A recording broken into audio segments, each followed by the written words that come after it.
Assalamualaikum warahmatullahi wabarakatuh. Bismillahirrahmanirrahim. Alhamdulillahirabbil alamin. Allahumma shalli ala sayyidina Muhammadin. Allahumma saddid lisani wa hdi qalbi bihaqqi sayyidina Muhammad sallallahu alaihi wasallam. Alhamdulillah, Bapak Ibu, selalu kita bersyukur dengan nikmat Allah yang tidak pernah terputus, yang tidak terhenti dan tidak ada ujungnya. Sampai akhir hayat, insyaallah nikmat Allah akan terus kita rasakan sampai akhirnya habis jatah itu. Karena nikmat dunia setelah sempurna baru berakhir. Salawat dan salam kepada Rasulullah sallallahu alaihi wasallam. Mudah-mudahan di akhirat kita termasuk umat Rasul yang berjumpa dengan beliau dan berhak mendapat syafaat Rasulullah sallallahu alaihi wasallam. Malam ini sudah dekat kita dengan bulan Rabiul Awal. Hari Senin. Betul. Tanggal berapa sekarang? 26 Safar.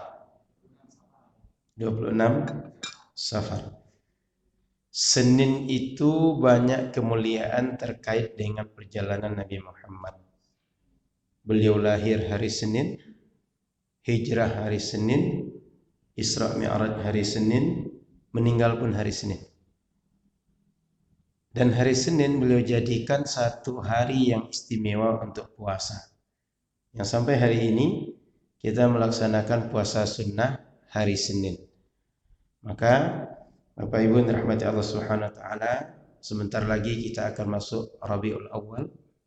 Oleh karena itu, kita akan datang terhadap satu bulan yang merupakan bulan yang menjadi sebab keberkahan seluruh alam.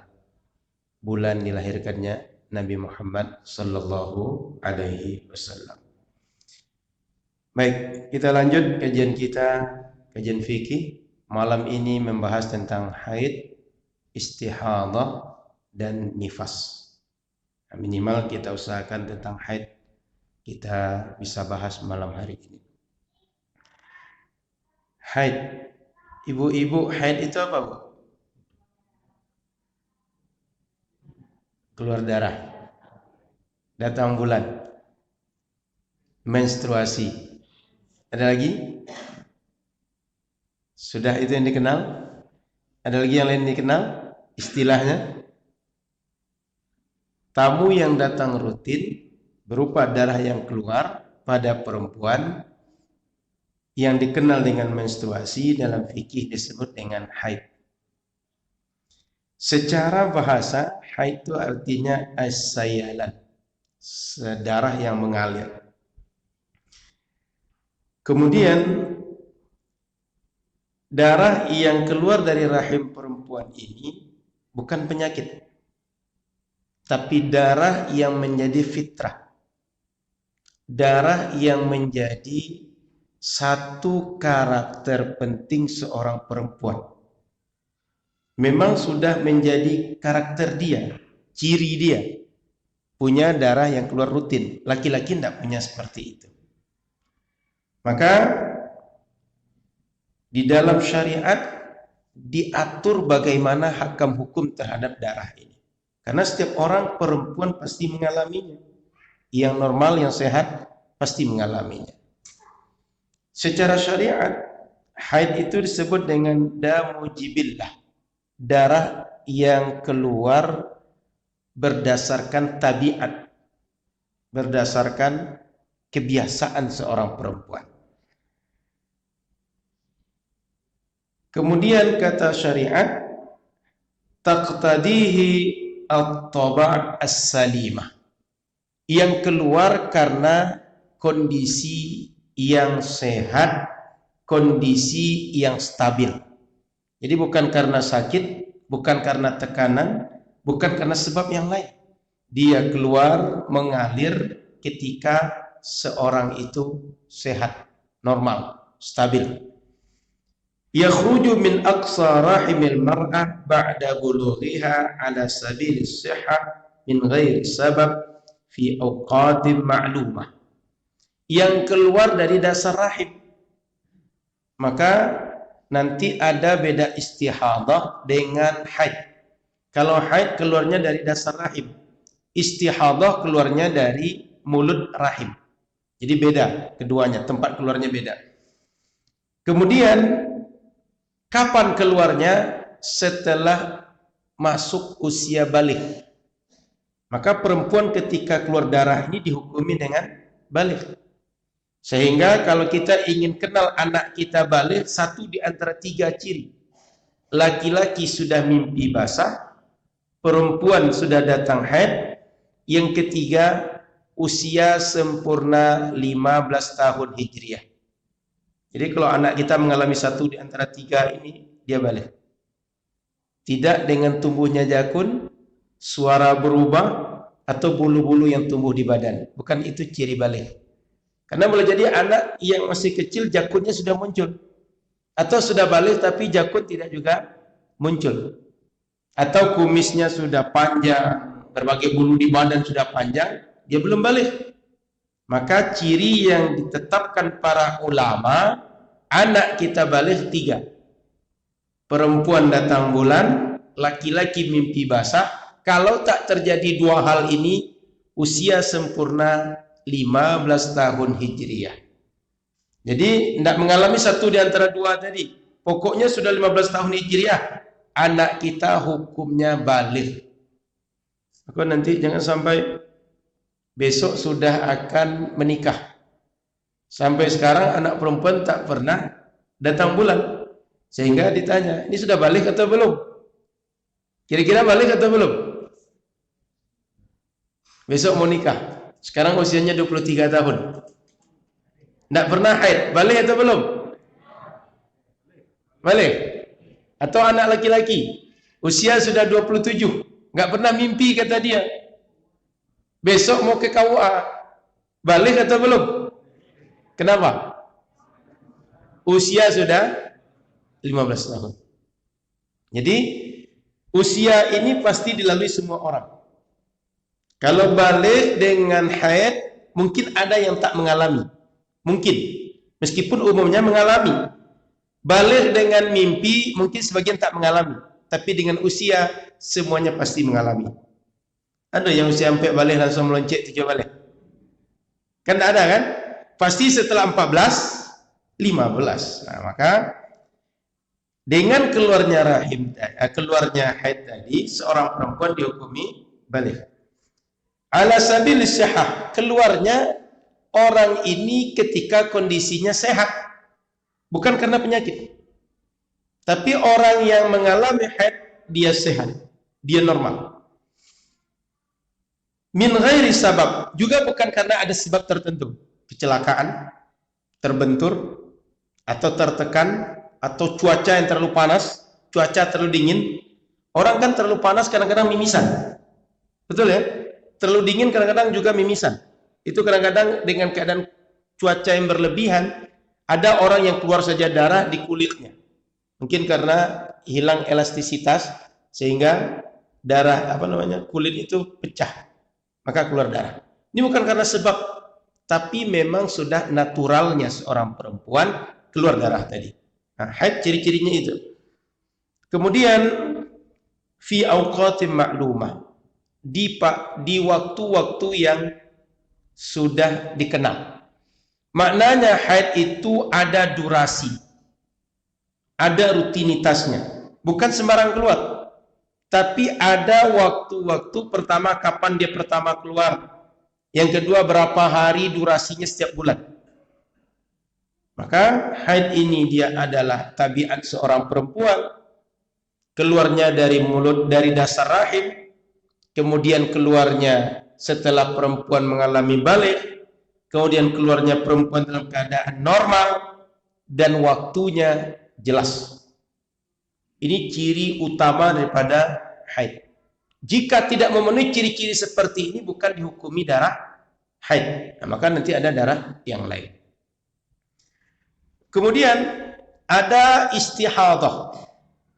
Istihadah itu adalah sayalanud dam fi ghairi awqatihi al-mu'tadah. darah yang keluar dari rahim seorang perempuan biasanya dari mulut rahim, tapi bukan pada waktu yang biasa dia haid. Contoh, setiap bulan itu perempuan mengalami 7 hari, atau paling lama dia 10 hari dah selesai. Ini 17 hari belum juga selesai, masih juga keluar darah. Maka darah yang keluar di luar batas yang biasa keluar itu disebut dengan istihadah. Istilahnya istihadah. Atau sama dengan keputihan atau tidak pada perempuan? Perempuan keputihan itu apa gitu, Ibu? Tetap keluar darah dia. Iya, Bu? Bukan, beda. Baik. Pokoknya keluar darah itu lebih dari batas waktu yang normal terjadi haid, masih keluar darah, itu tidak lagi disebut dengan haid, tapi istihadah. Dan nanti hakam hukumnya punya perbedaan. Jadi istihadah, darah yang keluar di luar waktu yang normal, tidak sesuai dengan durasi biasa. Kemudian perbedaannya, satu, kalau darah haid dari dasar rahim, istihadah dari mulut rahim. Yang kedua, darah haid kalau keluar itu pertama dia menimbulkan rasa nyeri pada perempuan. Maka ada istilahnya PMS.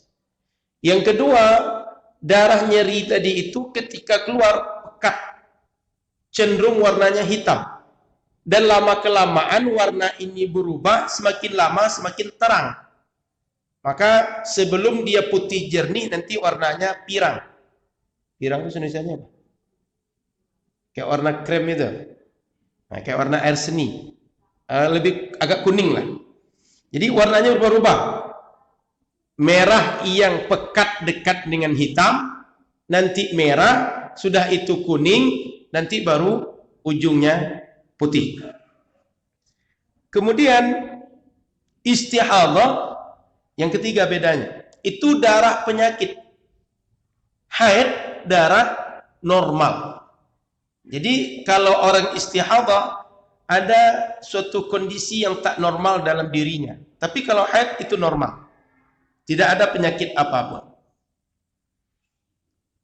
Kemudian Bapak Ibu rahmati Allah Subhanahu wa taala, darah haid ini pernah ditanyakan oleh Sayyidah Aisyah kepada Nabi sallallahu alaihi wasallam. Qala Rasulullah sallallahu alaihi wasallam fil haid, "Hadza syai'un kataballahu ala banati Hawa." Darah haid ini adalah darah yang Allah tetapkan untuk setiap anak perempuan Sayyidah Hawa. Maka tidak ada perempuan yang tidak mengalami haid kecuali orang-orang tertentu yang mungkin ada masalah pada hormonnya, ada masalah pada rahimnya. Maka satu di antara ciri perempuan itu siap untuk melahirkan atau akan bisa punya keturunan, kata para ulama dan penelitian medis, dia mengalami haid. Kalau perempuan itu tidak haid, kecil kemungkinan dia punya keturunan. Jadi haid itu tidak masalah bagi perempuan, tapi justru satu tanda dia akan punya keturunan. Nah, maka Bapak Ibu yang dirahmati Allah Subhanahu wa taala, haid ini jangan pernah dipermasalahkan. Maka ibu-ibu, anak kita pertama kali mengalami mungkin kaget. Disinilah peran penting ibu-ibu bagaimana bisa membuat anak itu tenang, bagaimana membuat anak itu mulai merasa dia sebagai seorang dewasa dan dia sudah diwajibkan menjalankan syariat. Ini ibu-ibu tolong terhadap anak yang sedang perpindahan. Karena kadang-kadang anak-anak dia kaget, dia takut, dia mungkin merasa sesuatu yang asing dan menjadikan dia punya trauma tertentu. Nah, sikap luwes, sikap bijak seorang ibu menyebabkan anak bisa menerimanya dengan lapang dan mudah memahami perubahan dalam keadaan perkembangan tubuhnya. Kemudian Bapak Ibu rahmati Allah Subhanahu wa taala, kata para ulama, huwa sirru fil injabi wat tawaludi wal hamli. Haid ini sebagai pertanda seorang perempuan dia bisa melahirkan, dia subur, dan dia bisa hamil. Dan Allah menjadikan darah haid itu, kalau seandainya perempuan belum menikah, dia keluar terus. Tapi kalau sudah hamil, menjadi makanan bagi bayi. Dan kalau sudah melahirkan seorang perempuan, dia menjadi ASI bagi anak. Maka perempuan kalau sudah hamil, umumnya tidak haid. Betul, Bu? Meskipun kadang-kadang masih mengalami. Artinya kalau ada perempuan hamil masih haid, secara hukum itu diakui. Tapi umumnya perempuan hamil tidak haid. Dan kalau sudah melahirkan, nanti baru akan mulai normal tapi berangsur. Umumnya setelah nifas keluar tidak langsung normal. Betul, Bu? Sudah agak lama baru normal. Bahkan mungkin 1 tahun kemudian baru normal. Karena darahnya tadi berubah siklus. Fungsinya berubah di dalam diri seorang perempuan. Kemudian Bapak Ibu rahmati Allah Subhanahu wa taala, haid ini bukan sekedar membersihkan hukum yang terkait dengannya. Banyak. Dalam masalah talak itu berpengaruh haid ini. Maka ada talak bid'ah, ada talak sunnah. Talak sunnah adalah talak yang dilakukan ketika seorang istri dalam keadaan bersih. Tapi kalau talak bid'ah, seorang istri sedang haid ditalak oleh suaminya. Kenapa? Ini tak disuka oleh agama. Kalau seandainya ditalak ketika dia sedang haid, nanti masa iddahnya jadi sangat panjang. Maka ada pengaruh masalah haid ini dengan talak. Talak sunnah, talak bid'ah. Ada lagi masalah yang lain tentang puasa. Perempuan kalau puasa, kalau haid nggak boleh puasa. Ada lagi masalah lain tentang haji. Sedang haid tidak boleh tawaf. Ada lagi masalah lain tentang Al-Quran. Sedang haid tidak boleh baca Al-Quran. Tidak boleh pegang Al-Quran. Tidak boleh menyentuh, membawa, memegang Al-Quran. 3. Kemudian ada lagi masalah tentang i'tikaf. Kalau sedang haid nggak boleh i'tikaf. Kemudian ada lagi masalah yang lain tentang balik, sudah tadi. Tentang berhubungan suami istri. Kalau sedang haid, perempuan tidak boleh digauli oleh suaminya. Kemudian banyak lagi masalah lain terkait dengan haid ini. Ada iddah, sudah saya sebut sekilas tadi. Maka perempuan mesti paham ini, para suami juga mesti tahu masalah haid ini. Jam berangkat atau jam terbang ini? Oh. Tertekan. Masya Allah. Awak yang salah, awak tidak tahu. Baik. Efek dari haid tadi, yang diharamkan oleh syariat dari haid tadi, pertama, solat. Seorang perempuan kalau sedang haid, tidak boleh solat. Solat wajib, solat sunnah, sendirian, atau berjamaah, tidak boleh. Di rumah, di masjid, tidak boleh. Pokoknya perempuan selama haid mesti berhenti solat. Kata Sayyidah Aisyah, kata Nabi SAW di Fatimah binti Abi Hubaysh radhiyallahu ta'ala anha, "Idza aqbalatil haidatu fada'is salah." Kalau sedang terjadi haid, kata Nabi, tinggalkanlah salat. Jangan salat. Wa idza adbarat faghsili ankid dam wa shalli. Kalau sudah selesai haid, maka bersihkan darah, segeralah salat. Itu yang pertama. Yang kedua, perempuan kalau sedang haid tidak boleh puasa. Kata Sayyidah Aisyah radhiyallahu taala anha, "Kunna nu'maru bi qada'is shaumi wa la nu'maru bi qada'is salati." Kami ketika haid, kata Nabi, kata Sayyidah Aisyah, disuruh untuk mengqada' puasa, tapi tak disuruh mengqada' salat. Kenapa? Kalau salat terlalu banyak untuk diulang. Kalau puasa harinya jelas enggak banyak. Perempuan paling lama haid itu 15 hari. Nanti kita kaji lebih lanjut. Kemudian yang ketiga, perempuan tidak boleh tawaf kalau sedang haid. Tawaf wajib, tawaf sunnah sama tidak bolehnya. Maka kalau ada perempuan berangkat dari Madinah ke Makkah, kan biasanya kita kebanyakan haji, umroh ke Madinah dulu, baru ke Makkah. Kalau dalam perjalanan dari Madinah ke Makkah terjadi haid, perempuan tadi boleh berihram, niat haji, niat umroh, tapi sampai di Makkah dia tak boleh langsung tawaf. Dia mesti tunggu suci baru tawaf. Maka selama dia berihram, mesti menjaga larangan ihram sampai dia bersih. Setelah bersih, baru tawaf dan sempurnakan pelaksanaan haji dan umrohnya. Kemudian yang keempat, kata Nabi dalam masalah tawaf ini, isna'i ma yasna'ul hajju ghaira an la tatufi bil baiti. Ketika Sayyidah Aisyah mengadukan tentang haidnya, kata Nabi, buatlah semua yang dibuat oleh orang melaksanakan haji, tapi jangan tawaf di Ka'bah. Maka Nabi melarang tawaf, berarti tidak boleh tawaf ketika haid. Yang keempat, membaca Al-Quran. Jadi perempuan haid tidak boleh memegang Al-Quran, membawa Al-Quran, tambah membaca Al-Quran selama haid. Maka mazhab Syafi'i, meskipun seorang perempuan sedang menghafal Al-Quran, itu tak diizinkan mengulang Al-Quran, murajaah Al-Quran, setorkan hafalan Quran sedang kondisi haid.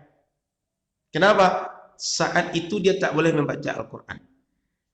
Dalam hadis Nabi SAW jelaskan bahwa hadis Sayyidina Ibnu Umar radhiyallahu ta'ala anhuma anna Rasulullah sallallahu alaihi wasallam qala la yaqra'ul junubu 'alal haidu syai'an minal Qur'an.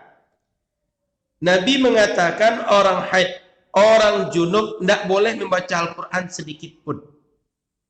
Maka termasuk kalau ada kaligrafi di masjid, ada bacaan Al-Quran di buku pelajaran, mungkin anak kita kan banyak belajar di rumah sekarang, daring. Kalau membaca Al-Quran di buku tadi, itu tak dibolehkan. Di dinding masjid atau di HP, di laptop, kan banyak sekarang tampilan-tampilan itu bisa disetting. Itu tidak dibolehkan. Dia tidak dinilai tempatnya di mana, tapi membaca Al-Qur'annya itu. Maka media apapun yang digunakan untuk baca Al-Qur'an tidak diperbolehkan.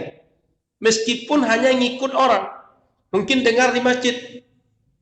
Kan kadang-kadang kebiasaan kita setiap sebelum sholat dibunyikan bacaan Quran. Kita ngikut niat baca Quran, nggak boleh. Atau di TV ngikut niat baca Quran, nggak boleh. Tapi kalau doa, zikir berasal dari Al-Quran, niatnya doa dan zikir, boleh. Contoh, naik kendaraan, Bismillahirrahmanirrahim wa mursaha, doanya dari Al-Quran, diperbolehkan. Atau zikir pagi dan sore, atau zikir yang lain, sebagian bacaan zikirnya berasal dari Al-Quran, itu diperbolehkan. Tapi baca Al-Quran, meskipun nun, alif, lam, mim, qaf, hanya satu huruf diniatkan baca Al-Quran, berdosa seorang perempuan. Paham, Bu? Tidak diperbolehkan. Cuma kalau bacaan Al-Quran diniatkan zikir, doa, dia bukan karena ingin membaca Al-Quran, diperbolehkan. Sehingga perempuan berzikir, berdoa selama haid tak terlarang. Kan kadang-kadang pengaduannya begini, Ustaz, masa kami nggak boleh baca Quran? Hati terasa kosong, nggak enak rasanya, gersang. Solusinya zikir, solusinya doa, solusinya sholawat. Bukan baca Quran, karena dilarang oleh Nabi Sallallahu Alaihi Wasallam. Yang kelima, tidak boleh bagi seorang perempuan hamlul mushaf wa masuh, membawa mushaf dan memegangnya. Mushaf itu bahasa kitanya Al-Quran yang dibukukan. Tapi kalau tafsir, terjemahan, lebih banyak tafsir dan terjemahan dibanding Al-Quran, itu dibolehkan.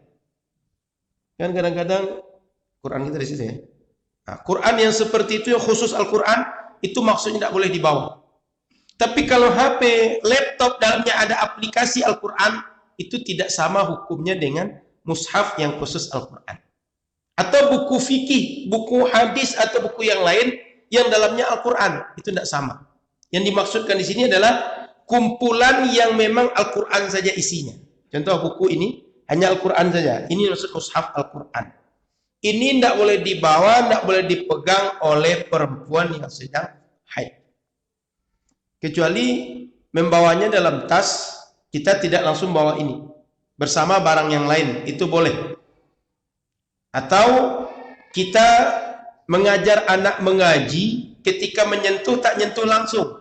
Contoh tunjuk dengan, kadang-kadang ada lidi itu, atau ada alat penunjuk yang lain, tunjukkan kepada anak. Itu boleh.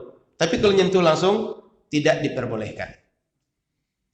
Kemudian yang keenam, dalilnya dalam Al-Quran, la yamassuhu illal mutahharun. Al-Quran tidak boleh disentuh kecuali oleh orang yang suci. Surah Al-Waqiah. Kemudian yang keenam, tidak boleh bagi seorang perempuan yang haid adalah al-muktu fil masjid, menetap di masjid. Baik untuk i'tikaf atau yang lain. Maka kalau ada pengajian, ada rapat atau acara apapun, perempuan yang haid jangan masuk masjid. Kalau mau nunggu juga di luar. Mau ikut juga di luar. Itu sebabnya Nabi kalau Idul Fitri dan Idul Adha menyarankan di lapangan. Kenapa? Supaya yang sholat dan tak sholat bisa ikut. Sebab di lapangan tidak terpengaruh hukum perempuan boleh hadir atau tidak. Tapi masjid punya pengaruh. Maka Bapak Ibu dirahmati Allah Subhanahu wa taala, dalam mazhab Syafi'i ada pembahasan kalau misalnya sholat di lapangan dan sholat di masjid, masjidnya besar, lapangan luas, sama-sama memadai. Lebih afdal mana? Afdal di masjid. Kenapa? Kalau ke masjid setiap langkah pahala. Ke lapangan setiap langkah enggak pahala. Kalau ke masjid, di masjid bisa tahiyatul masjid, di lapangan enggak ada tahiyatul lapangan. Ada tahiyatul lapangan? Enggak ada. Kemudian kalau ke masjid bisa niat i'tikaf, ke lapangan enggak ada i'tikaf lapangan. Lapangan kantin, lapangan kuda, lapangan pasir, enggak ada i'tikaf. Mau lapangan haram disebut enggak ada i'tikaf di situ. Kalau masjid ada i'tikaf. Maka sholat Idul Fitri, Idul Adha, kalau masjid memadai, artinya lapang, perempuan pun bisa hadir sekitar masjid. Kemudian ada lapangan, bagus di masjid dibuat. Tapi kalau misalnya kita mengumpulkan banyak orang, menyatukan berapa masjid di lapangan, itu baik juga. Nah, boleh dibuat di lapangan. Ini bukan sah dan tidak, tapi mana yang lebih afdal. Artinya keduanya boleh. Saat di masjid memadai, di lapangan juga memadai, kita pilih lapangan, boleh, sah sholat kita, tidak ada masalah. Cuma lebih afdal di masjid karena banyak kelebihan seperti contoh tadi. Paham ini? Sehingga nanti jangan heboh pula PHBI. Kata Ustaz kemarin bagus di masjid dibanding di lapangan. Bukan tidak sah di lapangan, boleh. Jadi nanti kalau ada musyawarah, kita memilih di lapangan dibanding di masjid, tidak ada masalah, boleh. Paham ya? Nanti jangan heboh pula di Al-Muqaddis, Pasar Dupa dan sekitarnya nanti. Gara-gara masalah ini. Yang ketujuh, ketika sedang haid, perempuan tidak boleh bergaul suami istri. Sama sekali tidak boleh. Sampai bersih. Bahkan dalam kajian fikih, jangankan bergaul, bermesraan antara wilayah pusar dengan lutut tidak diperbolehkan. Maka boleh selain itu saja. Artinya suami istri bermesraan selain wilayah pusar dan lutut itu boleh. Tapi tidak boleh di wilayah itu apalagi bergaul. Sehingga yang muda-muda terutama, kalau sudah agak lama menikah enggak perlu pengaruh ini, enggak terlalu pengaruh. Yang muda-muda, selain itu boleh. Mereka berpelukan dan segala macam tidak dipermasalahkan oleh agama selama tidak membuat mereka berhubungan badan dan wilayah antara pusar dan lutut mereka. Itu. Cukup 8 hal itu yang tidak boleh selama haid. 1. Sholat. 2. Puasa. 3. Tawaf. 4. Membaca Al-Quran. 5. Membawa dan menyentuh Al-Quran. 6. Menetap di masjid. 7. Bergaul suami istri. 8. Bermesraan antara pusar dan lutut. 8 hal ini penting diperhatikan oleh suami istri. Bapak tolong ingatkan kepada anak, ibu tolong ajarkan kepada anak perempuan, terutama yang akan menikah. Maka perlu sekarang anak-anak kita sebelum menikah masukkan sekolah pranikah. Ada namanya Bimbingan Perkawinan Pranikah BP4, Badan Pembinaan, Penasihatan dan Pelestarian Perkawinan Provinsi Riau. Jadi anak kita kalau akan nikah atau rasanya perlu dipersiapkan untuk menikah, meskipun belum ada calon nih. Anak ala gadang Ustaz kadi penikah, kadi palakian lain. Sebentar lagi akan menikah. Nah, suruh ikut sekolah nikah, daftar di Masjid Raya An-Nur. Datang Masjid Raya An-Nur itu ada pelang nanti. BP4 Provinsi Riau. BP4 Provinsi Riau. Nanti diadakan pelatihan berkala di aula Masjid Raya An-Nur yang di bawah itu. Ilmu persiapan berumah tangga. Itu bahasa mudahnya. Ilmu persiapan rumah tangga. Jadi hal-hal yang terkait dengan informasi dalam rumah tangga diajarkan di situ. Jadi Pak Ibu, di mana tadi? Masjid Raya An-Nur. Ikut BP4. Bimbingan Perkawinan BP4. Baik. Kita bahas hukum-hukum taharah terkait dengan haid dan nifas, dengan haid. Pertama, haid ini secara usia perempuan pertama kali mengalaminya usia 9 tahun Hijriah atau lebih dari itu. Maka kalau ada perempuan mengalami haid usianya masih 8 tahun Hijriah, 7 tahun Hijriah, itu bukan dihitung haid, tapi dam fasad, darah penyakit. Maka dia tetap kalau mau sholat boleh sholat, kalau mau puasa masih boleh puasa, dan yang lain-lain masih boleh. Paling cepat usia 9 tahun. Kalaupun dia berapa hari sebelum 9 tahun mengalami, itu diperbolehkan dihukumi dengan haid. Artinya cepat seminggu, 2 minggu, atau 3 minggu masih dihukumi sebagai haid. Kemudian umumnya perempuan mengalami haid ini 6 sampai 7 hari dalam satu kali siklus. Artinya 1 bulan, sekarang bulan Safar. Selama bulan Safar ini umumnya perempuan mengalami 6 hari atau 7 hari. Umumnya. Lebih dari itu bisa jadi. Kurang dari itu mungkin. Maka minimal sekali perempuan mengalami haid 1 hari 1 malam. Atau 5 kali sholat sehari semalam, sholat fardu. Perempuan paling sedikit, paling sebentar mengalami 5 kali sholat fardu atau 1 hari 1 malam. Kemudian paling lama, artinya kalau lebih dari itu bukan haid lagi, 15 hari, 15 malam. Artinya kalau sudah masuk 16 hari, hari ke-16 itu istihadah, bukan haid lagi. Jadi maksimal perempuan mengalami haid 15 hari.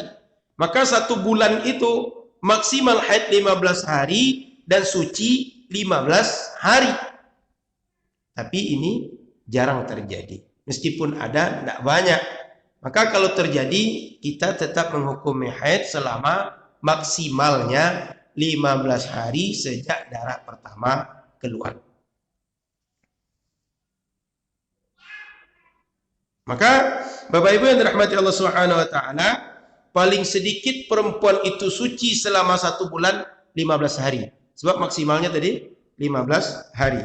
Boleh jadi lebih daripada 15 hari tersebut. Kemudian seandainya walau ittaradat adatu imra'atin bi an tahidha aqalla min yawmin wa lailah aw akthara min 15 yawman lam yattabi' dzalika 'ala al-asah. Kalau ada perempuan kadang-kadang mengalami kurang sehari semalam atau lebih dari 15 hari, itu tidak dijadikan takaran sebagai durasi rutin. Itu terjadi kadang-kadang atau terjadi itu nadir, langka. Maka tidak dijadikan itu sebagai standar rutinitas. Kalau terjadi kurang dari 1 hari 1 malam, atau lebih dari 15 hari 15 malam. Maka maksimal sekali perempuan mengalami haid 15 hari 15 malam. Mohon maaf. Paling sebentar 1 hari 1 malam. Umumnya 6 hari sampai 7 hari. Begitu juga nanti nifas, ibu-ibu. Perempuan ini kadang mengukur nifas itu mesti 60 hari. Enggak. Maksimal paling lama 60 hari. Umumnya 40 hari. Dan boleh kurang dari 40 hari. Maka patokannya bukan 60 hari atau 40 hari. Patokannya bersihnya. Kalau sudah bersih dalam 17 hari, 10 hari, 5 hari, selesai nifas. Jangan tunggu 60 hari. Atau tunggu dulu 40 hari. Enggak. Patokannya bersih. Hanya saja paling lama 60 hari. Umumnya 40 hari. Paham nih ibu-ibu? Karena ibu-ibu mengalami ini. Sebab sebagian perempuan itu pernah mengadu ke saya, konsultasi, itu kalau tidak 60 hari nggak dihukumin nifas, padahal sudah bersih, sudah mandi. Mungkin 40 hari, 30 hari sudah mandi, sudah bersih. Tapi dia tunggu 60 hari baru dia sholat, baru dia lakukan hal-hal lain yang dibolehkan bagi perempuan yang bersih. Maka saya ulang, 15 hari, 15 malam paling lama. Umumnya 6 hari, umumnya 7 hari. Artinya 10 hari boleh, 11 hari boleh, 3 hari, 2 hari boleh. Paling sedikit 1 hari, 1 malam.